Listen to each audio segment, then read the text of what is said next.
I think that for me, the first thing first is the love for learning. I look at like our students in Tinta, for example, the interest in learning, the love for learning is, like when you walk around the aisle watching them, they have that beaming eyes for love for learning. I think it should start from there. I should agree with Puan. But the main things for me as a maths teacher, their knowledge or their basics in science and maths. We can see that actually they are declining in the interest of science and maths, which is actually will affect the STEM overall, generally. We are trying to get 60% of the students to be in STEM package. We are not yet touched the 60% target. We are still in 40 to 50%. So actually the interest of students in science and maths should give the impact of students taking STEM or to be champion. I think that data seems to be a bit, here and there. There's some news we read that we don't even reach 18 or 20%. Yeah.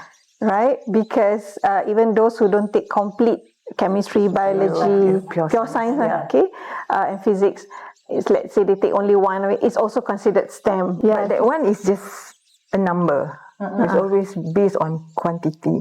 But I think for me, the important part is the quality part of it. We are actually focusing on trying to get 60%. But if we get that 60%, the quality of the students is actually par with other students in other countries. Okay, we can look at our PISA result. That is actually a very basic result, which is we in Southeast Asia, our average mark is below than Vietnam, which is, I think, something that we have to look at. Back to what one might mention about love for learning, because at the same time, we don't want to push them to learn something that they are not interested just because it gives them the opportunity of getting work, and then not understanding that what they, whatever that they do, they must be able to give back to the society. I shared this lah, I cakap, I think the government needs to really tell us, or make clear objective of what is this concern about. Because there are also statistics that shows that ada je students who enroll in STEM subjects. But then when they graduate, there's no job waiting for them there. So, it's a thing that everyone has to play a role, meaning school, of course, parents to understand in terms of why is it important for their students to be interested in learning STEM subjects. What are the benefits? It's not always just about the career. It's actually learning STEM, pure science, is developing that skills that you need later on in adulthood, being problem solving, having critical thinking, so these are the things I think as a society, why do we really need to emphasize in this 60-40 ratio? Why do we want people to be more interested in STEM? I think that's more important, because kadang-kadang when you look at, when you tell children, I want you to learn this because this is what, give you a good career, a steady career path, stable income, that might not create the right interest. But if we tell them that when you learn this, it broadens up your mind. For one, as a Muslim, when you learn science, that's how you actually recognize your creator. When you learn science, then you recognize, you need doctors. You need someone to look into nature, sustainable, environment. So all these things, when they understand that learning this, you are able to benefit the society better, perhaps that will create their interest. And of course, then you talk about why are they not interested? So maybe if one, they don't understand, why do I need to be interested in this subject, perhaps. Secondly, maybe because we don't teach it as how we're supposed to. We don't make it fun.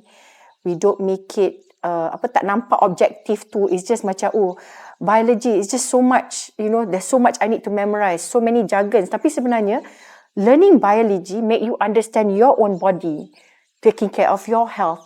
How do you live your life? So things like that. I mean, that's my opinion. I think at the end of the day, perhaps we as a society do not understand or make the children understand why STEM or learning pure science, maths is important in our lives. We only focus on, we need doctors, we need this. And so budak-budak, kalau if we talk about macam you belajar ni untuk you dapat stable career, income, then when they find like, actually kalau I jadi influencer pun, I dapat stable income, I dapat more. Then why should I be a doctor? If that is the end goal. So I think the end goal, the objective tu needs to be, we need to relook into how, when we tell them why you're learning this. I just want to add a bit.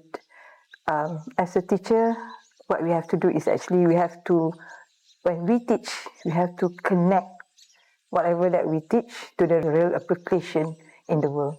And then one more thing is actually to relate or connect to their interest so they can see. For example, if they like sports, so you can just, as a sportsman, what do you need science for? Maybe for food nutrition, okay? And to cook, you also need maths. You have to get some ratio, right? So try to relate to something that interests the students. So, and then connect to the real life. So maybe they can see. And as you said, taking maths and science is actually to develop their skills of problem solving, logical reasoning, which is actually fundamental to all fields. You need a logical reasoning as a doctor, lawyer, artist, whatever. That is actually crucial in all fields. So I think taking pure science actually to develop the skills. I'm looking at this more something that we should start from the very young age. And by that, I also mean that it has to be with the support of parents, not just the school and teachers.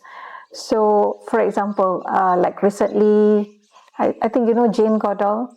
She once said in one of the talk shows, she mentioned that she loved nature, so she brought worms to her bedroom. Okay, now how would you react as a mother if let's say your child bring yes worms to the bedroom? Now instead of saying no, instead of scolding her, must remember this was like 80 years ago. How was the parents at that time, the kind of mindset of parents at that time now? But her mother, she said, was different. She thanked to her mother because she said her mother, instead of telling her no, told her to, the mother said, why not we see how the worm walk? Let's see how the worm walk. It's at night. Let's see how the worm walk at night. I hope I got this right. Something like how's the lake walking or something like that. Do they have lake? How do they walk? Something like see how it moves. And then that's how she learned. Basically, Have interest. Yes, because her mother never say no. Encourage. So sometimes we, as parents or even some educators or maybe the education system itself puts so much emphasis on exams and results and grades that we see the STEM, the science and maths, it's about, oh no, I don't think I can get the targeted grades for this. Or I do not want to frustrate myself. At the end of the day, I just want to achieve good grades so that I can enter the university. The end goal that you mentioned just now, instead of the end goal to benefit others, the end goal is about that grade.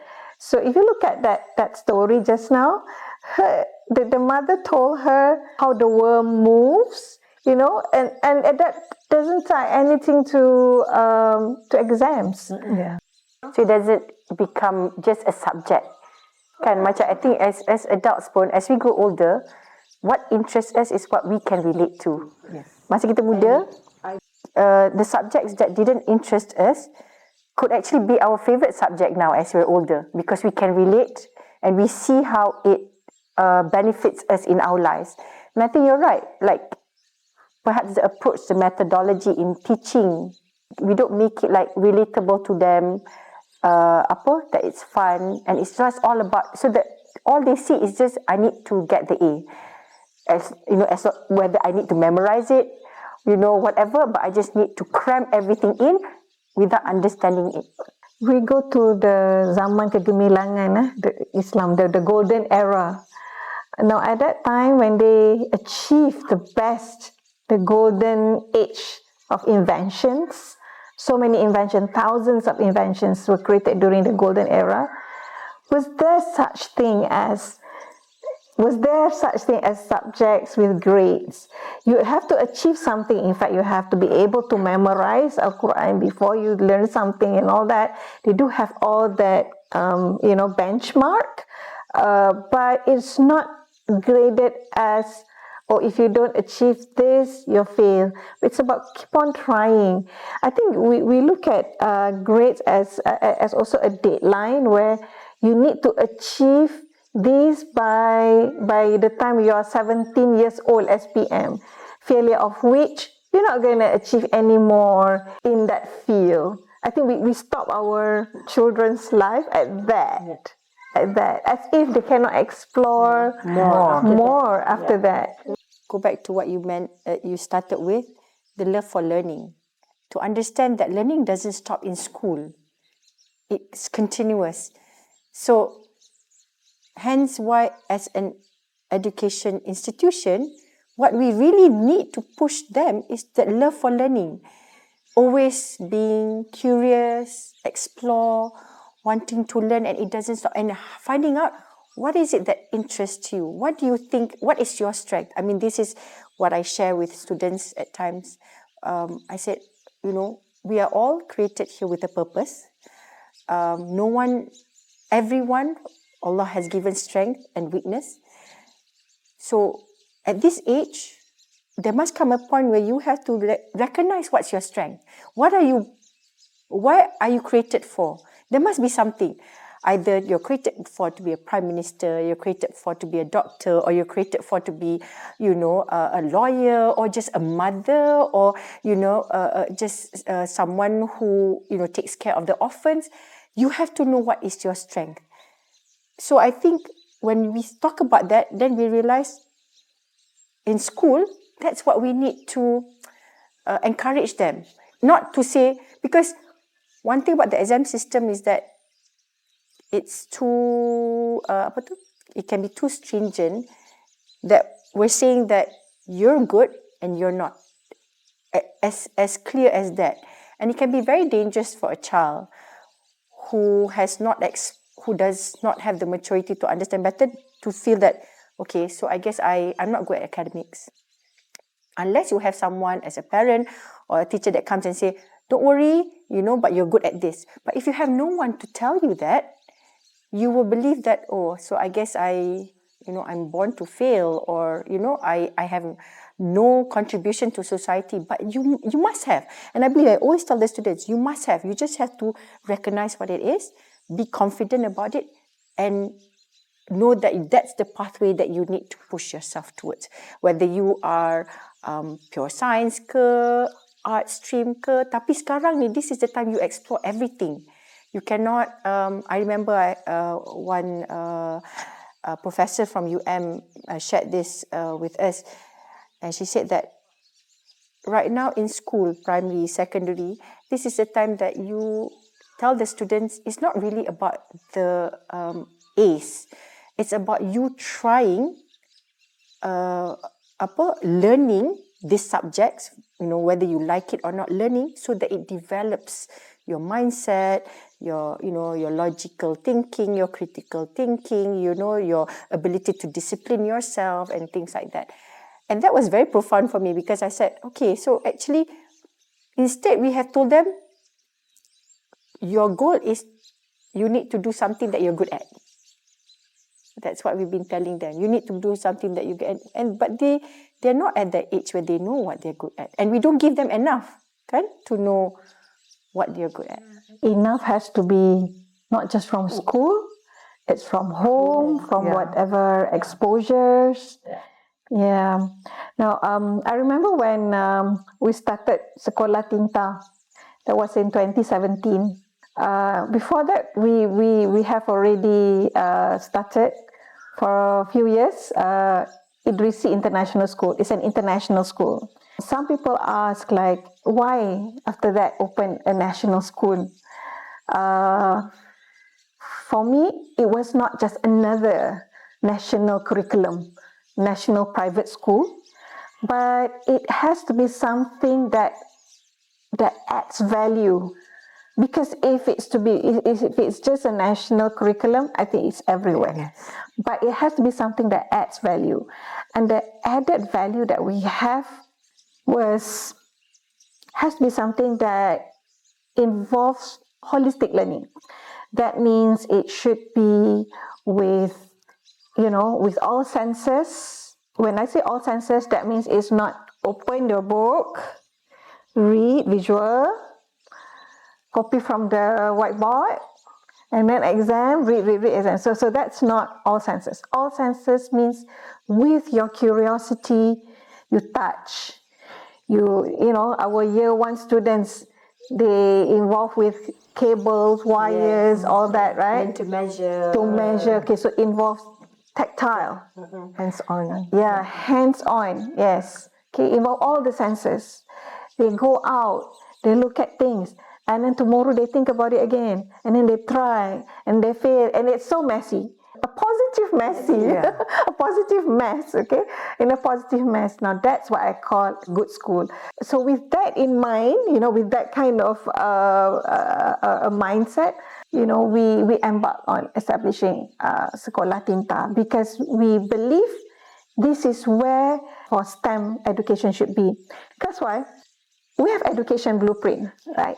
Now, in 2017, if you look at the Malaysia education blueprint, we're supposed to be at gelombang kedua, tak silap, something like that lah. Ada gelombang pertama, gelombang kedua, wave, first wave, second wave. We're not even at the first wave yet, when we started Sekolah Tinta. So who's going to do it? It's always that question, who's going to do this? There's nothing wrong with the curriculum. Curriculum is okay, but how do we approach our teaching, learning environment? How do we, create that whole atmosphere? So look left, look right, who's going to do it? So hence we started Sekolah Tinta. Yeah, with our principal Zalina, adding values further in, the moral values, because I think it's very important as well. That I like it that you always put that the why. Why do you do this beyond the dunya? It has to be for dunya and akhirah. We started with at that time the principal was Ustaz Muhammad. We chose him because he has that added value of moral values to be enhanced for the school. I think this balance is also very important. As much as we talk about STEM, we need the science and technology, we need children to have interest in learning, love in learning. We also need to talk about the why that you mentioned, the character that they need to bring together with them. I mean, for me, I think I always go back to those whys, because it's the whys that pushes us. Because the society will always push you in different forces. Yang ni nak suruh masuk STEM, parents cakap nak interest ni, yang ni kata macam and the definition changes. Definition of success changes. You have one point, some people say definition of success is very individual, subjective. The society says definition of success is, for example, your career progression. and then you have a whole billboard that says career this is success, having a huge home in a big land and a swimming pool, Or the success of having the most followers. or having success of the most followers. So our children now are growing up with bombardment of information of everybody. To stay true to yourself is really to understand what's your purpose, what's your strength, and to not falter to what the society defines you. And I think students sekarang, budak-budak sekarang, children nowadays, because of social media, they have that extra pressure. Dulu we just talk about budak-budak at that age, peer pressure je. Kawan you cakap apa, parents you expect apa, cikgu you cakap apa, that's it. But now you have a whole society that you can compare at the age where you don't have enough maturity to be able to balance that, to see, this is what let's say lah, negara lain buat, this is, student sekolah ni dapat macam ni. So they're always bombardment with so many different types of pressures and information that it's very easy to lose themselves if we don't guide them as adult to sticking to, just one direction. I just wonder that, you've been an maths teacher. Oh my, the subject that Subjek yang semua orang tak suka. Oh, sorry. Semua orang tak suka. So, I like for many years, decades, right? So, how do you see this like you mentioned, okay, those days it's like that, and then now it's like this. Did you see the different? And at maths teachers, dah 25 years. 25 years at maths. I pun lama. Okay, so you don't I can have see the to open the difference. book. Yeah, betul. I can see the difference.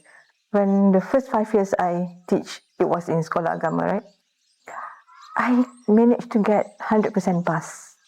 At that time, the interest of the students too, we can see most of them memang berminat nak ambil at maths, and then they like it. But towards the end ni, the interest tu memang makin lama makin tak ada.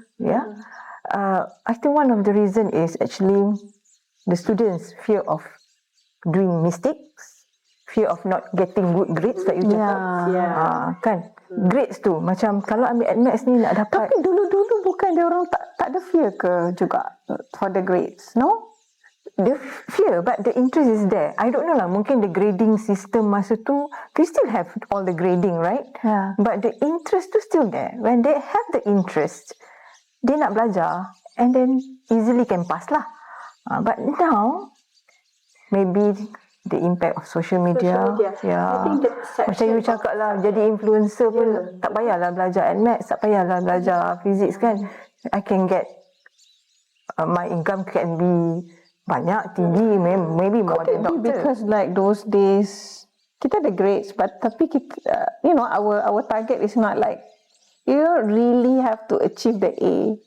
Yeah, that's why. Fear of getting that. Like, you just want to do your best. Like, I mean, I took at maths, alhamdulillah. Although in my lower primary wasn't one of the strong student, but I wanted to I was determined to push myself, and because I enjoyed it, although I struggled, alhamdulillah, I found a really good teacher and eventually I got good grades. And I remember, if I had an environment who kept telling me, are you sure you want to take this? You're not a good, your maths were merely average at that time. All this pressure, I think I myself will not do it. But I did it knowing, because one thing I knew, I didn't have that external pressures from parents or from society thinking like, no, you only take grades that you know you can pass. My intention was just, I want to explore and I want to push myself to see how I can do this. And alhamdulillah, I did. And I think budak-budak sekarang, sebab semua orang macam, if you're not good, don't do it lah. Kan? Nanti buat apa you nak ambil subject that you cannot get A's?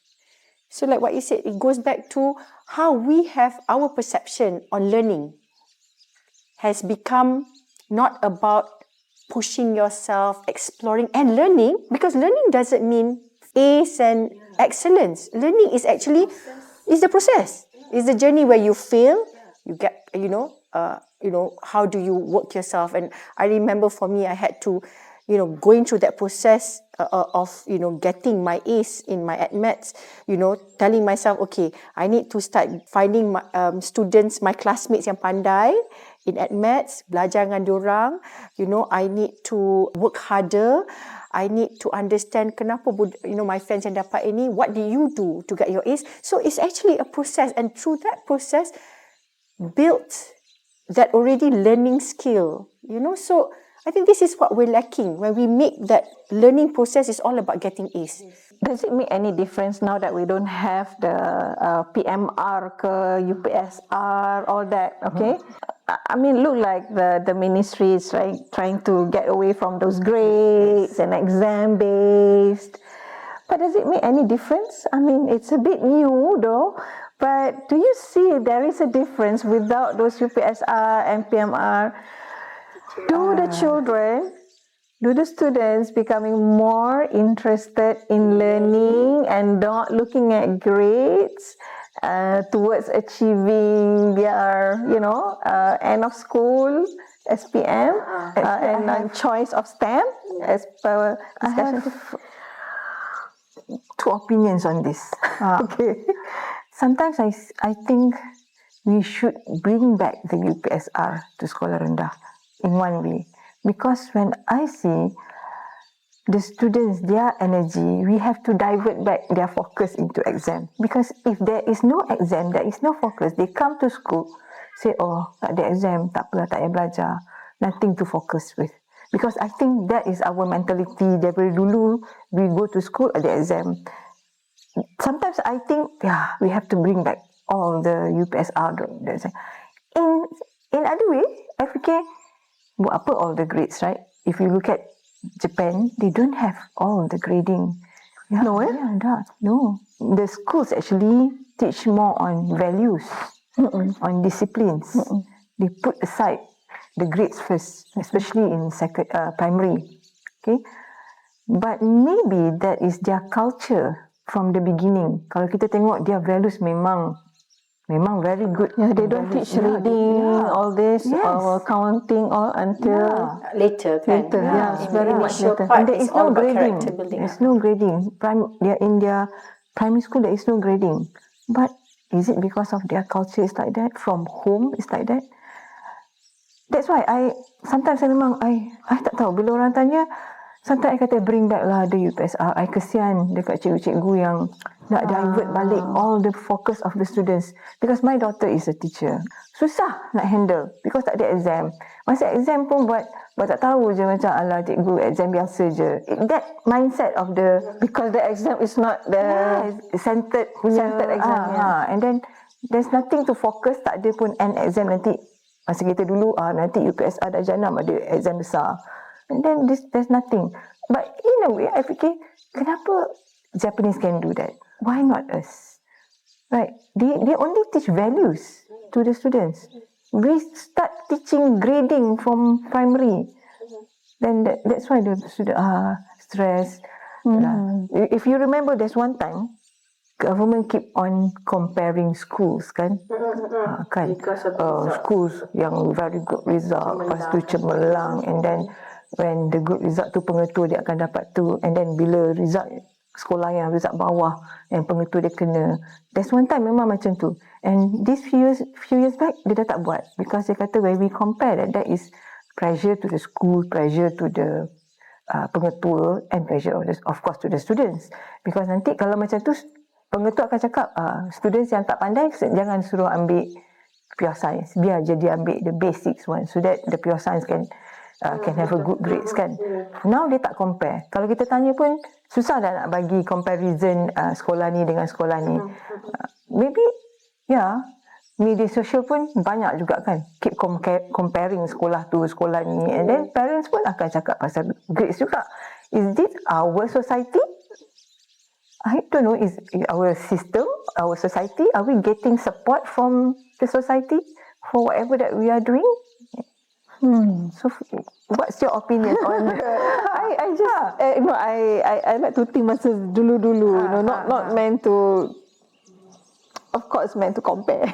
Kena compare. Because dulu pun actually kalau kita cakap society lah, those days also society, dulu kita tak panggil sebelum UPSR kita panggil apa entah penilaian something kan, Jalan sekolah rendah. sekolah rendah ya, something like that, right?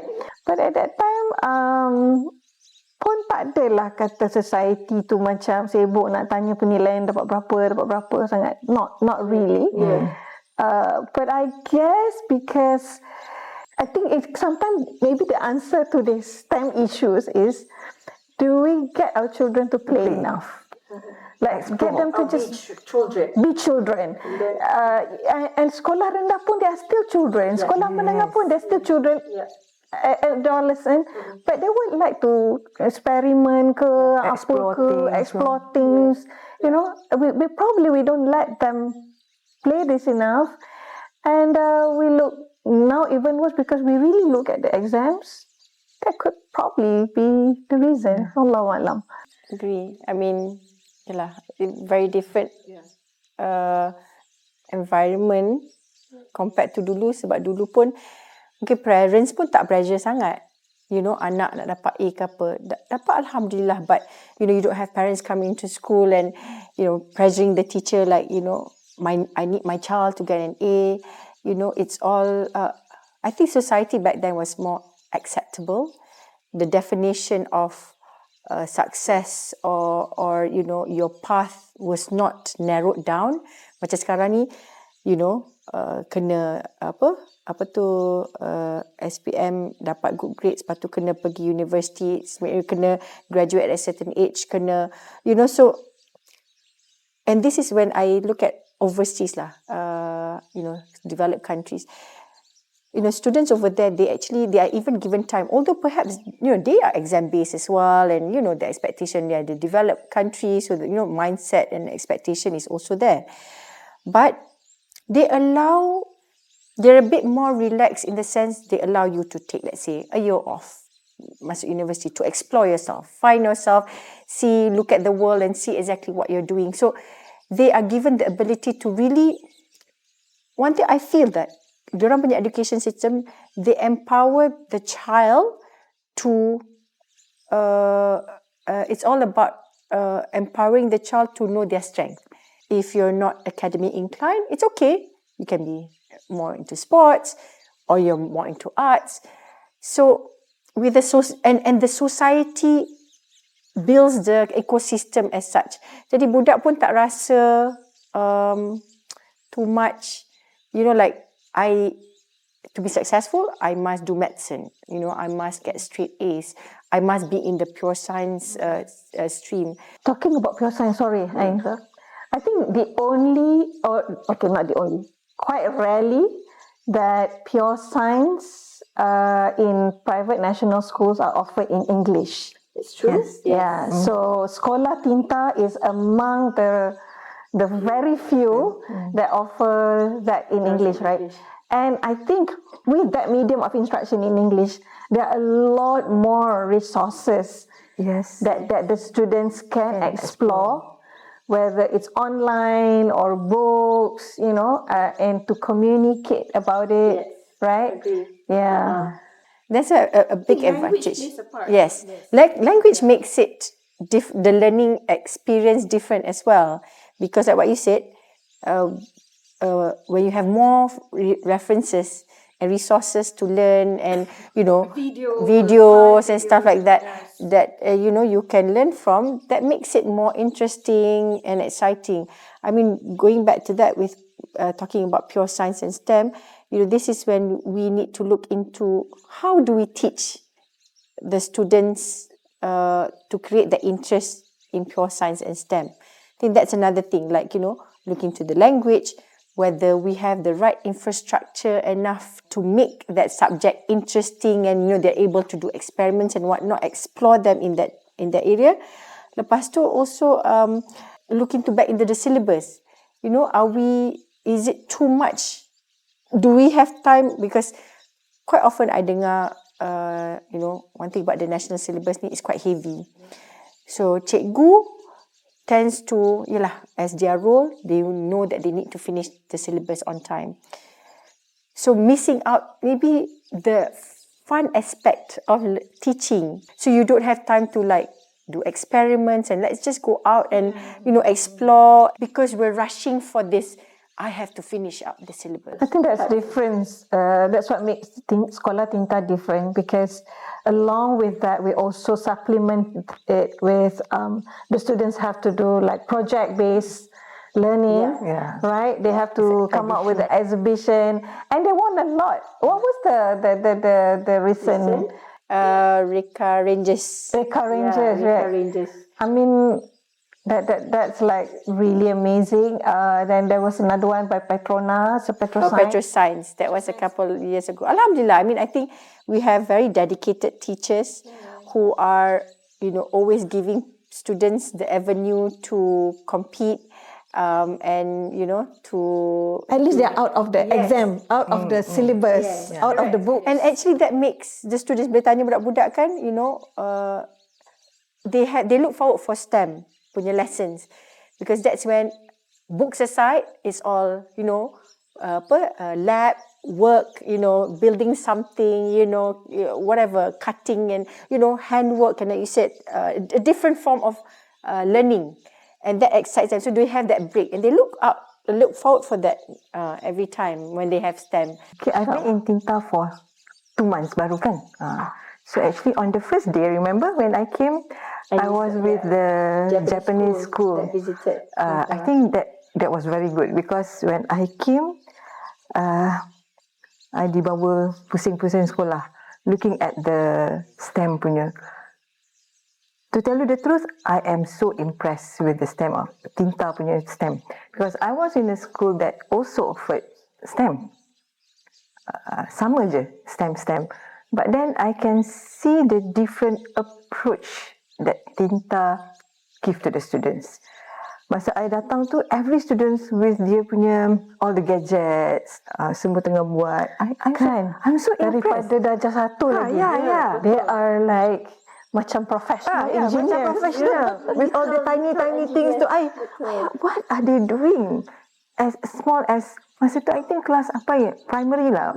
It was primary, upper primary. And it's individual project.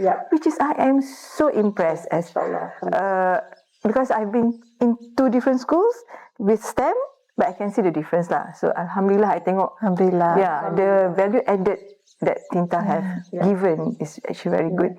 Go back to your, you are saying about the syllabus, right? Kalau tengok, I'm looking at maths punya syllabus. Kalau lah we do not have that additional STEM punya lesson, memang we cannot do much during maths lesson. You just imagine, okay, as you all bukan maths teacher kan, how many chapters do you think for Form 1? You think lah. Oh, I think ada setahun is about 10 months kan kita belajar kan, kalau cuti 9 months. Okay, because your question sounds like there must be more. 15? 10? It's between 10 to 15, which is 13 chapters. Form 1. In 1 year. Yeah. Form 2 pun 13 chapters. Just imagine, like this year, for 2025, you just imagine, we started our school February, right? And we should end it. Bila exam Tinta? November. So less than finish all that. Less than 9 months. Itu tak tolak lagi the holidays, all that, and the activities that we have. So we have about 7 to 8 months to cover the syllabus. It's 13 chapters. Takkanlah one chapter is less than a month. Betul.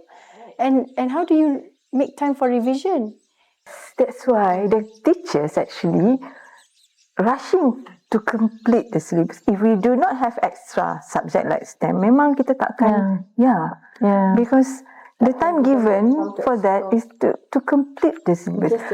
Before this, memang I pernah nampak dekat sekolah dulu, some of the maths teachers try to do hands-on punya kelas. Macam kalau ratio, kita buat cooking because nak relate. Itu je lah yang diorang boleh buat in a year, once in a year. If not, actually kalau you tengok syllabus tu, macam-macam you can do. Macam-macam you can apply in real. Tapi, we do not have enough time to cover 13 chapters in a year, which is not exactly 12 months, basically 7 to 8 months. That's why we need an extra subject. I'm looking forward. How's the curriculum 2027? Yes. Bakal dilancarkan. Yeah. You know, I hope. I think dia ada buat banyak apa panggil the round table, road tour all over Malaysia to get, to gather all the views. Yeah. And these are some of the views. Yeah, inshallah. Hopefully, I mean, with Tinta, I think at the end of the day, we always try to explore or, look into how do, we champion STEM, as a private school. And I think so far, alhamdulillah, with, the platforms that we give to students, masuk competition, enrolling them. And, partly, if you look at the STEM syllabus module, we build it ourselves. So, alhamdulillah, macam, there's always room for us to improve and all, but I hope that, this gives children, that extra compared to what they are learning dalam syllabus tu sendiri. InsyaAllah.